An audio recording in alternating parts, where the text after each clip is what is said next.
Hey, what is going on guys? This is Zen here, and today let me show you how to manage your inventory space. I will divide this video into a few sections, categorizing the items you should keep, the ones you should sell, the items you can disassemble, and lastly, the items you can just throw away.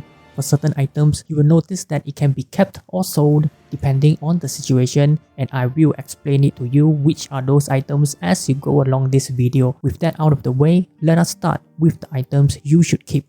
The first one being the key of dimensional box. These keys are used to open up dimensional bunnies after you clear an abyss dungeon, where you can get dimensional fragments to trade skill heraldries from the heraldry NPC. You should also keep the dimensional fragments if you plan to trade for the skill heraldries. However, the type of skill heraldry you get from the pouch is random, and you might get a skill that you do not need for your character. If you prefer to buy the skill heraldry from the trading house instead, I recommend selling the dimensional fragments to NPCs to earn extra gold.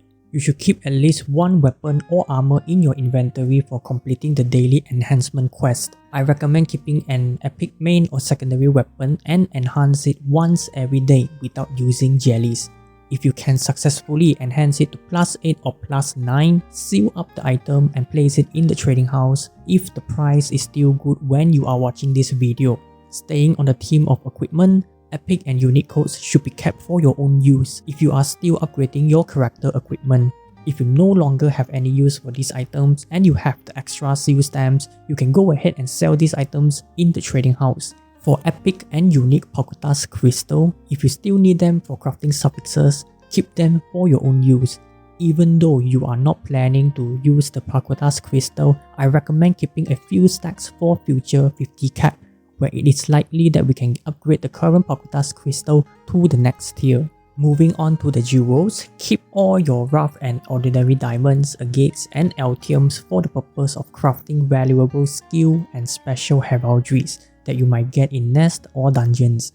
For the low grade jewels, you can go ahead and sell them since all these items will never be used for crafting any high value plates, and it will only take up your inventory space. Plus, upgrading them to rough and ordinary agates is a waste of your resources. Speaking of upgrading jewels, you should also save up your octagonal water, which is the main item needed to convert your jewels to the next tier via the blacksmith. This item will be useful for the next 50 cap for us to convert into the next tier of agates, diamonds, and altiums, so be sure to stack them up for now. The last thing that you should keep are NPC gifts. Many new players may not know the gifting system and sell all their gifts to NPCs. You should always keep these items and give them away to NPCs to earn points and exchange VIP benefits from the merchant payroll. Now that you know what items you should keep, let us talk about the items you should sell to get more gold for your characters and account. I will first start with the items that you should sell at the trading house, and a lot of these items include checking the prices before deciding if you should sell it. As a general rule, if the items that can be sold in the trading house is higher than the price sold to NPCs, you should place it in the trading house. However, if the amount you get by selling to NPCs and trading house is very close, I recommend selling it to NPCs instead, since the trading house comes with a 10% tax for the item sold, and it will consume one weekly placement limit for your character, which is a high price to pay in my opinion. The types of items that you should sell in the trading house are: number 1, rare grade codes. Each of these codes can give you around 15 to 30 silver per piece when sold in the trading house, which is significantly higher than selling it to the NPCs. Stock up bundles of 10 codes before selling in the trading house to minimize waste on the trading house placement limit. Number 2, nest accessories. You can get a lot of accessories after clearing Manticore or Apocalypse Hell mode, and some of them can be sold for a high price. Always make sure to check their prices in the trading house before you decide to throw them or sell to the NPCs. The same thing goes for crafting materials, which you can get from the Manticore and Apocalypse normal mode. Always check the prices after you clear the weekly limit to decide whether these items should be sold to the trading house or just directly to NPCs. Lastly, skill heraldries and special heraldry. Some heraldry of certain classes are high in demand, and you might be shocked at the prices of some skills like Heal and Healing Relic, which can go up to 400 gold. Check out the prices before you throw them away from your inventory.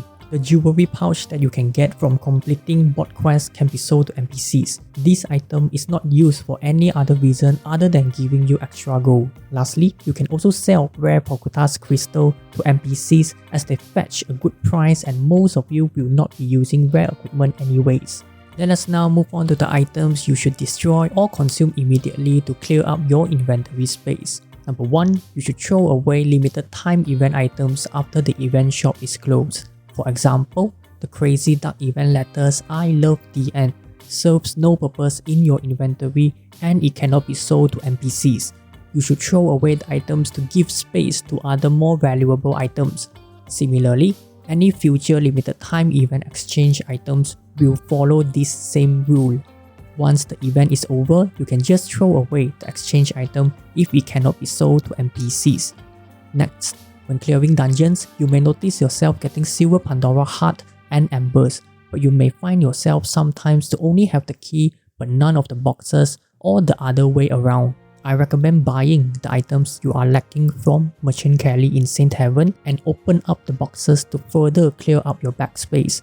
Each key or box only costs 35 silver if you have the VIP benefit, which is cheap and allows you to store more items. Finally, if you get rare and epic grade weapons and armors during your dungeon farming, except for the one you keep for enhancement purposes, you can disassemble these other trash equipment to get ordinary agates and LTMs for future enhancements. Anyways guys, I hope this video has helped you to understand the basics of inventory management. Let me know if you would like to know more detailed inventory management guides like setting up a guild, creating dummy characters and many more.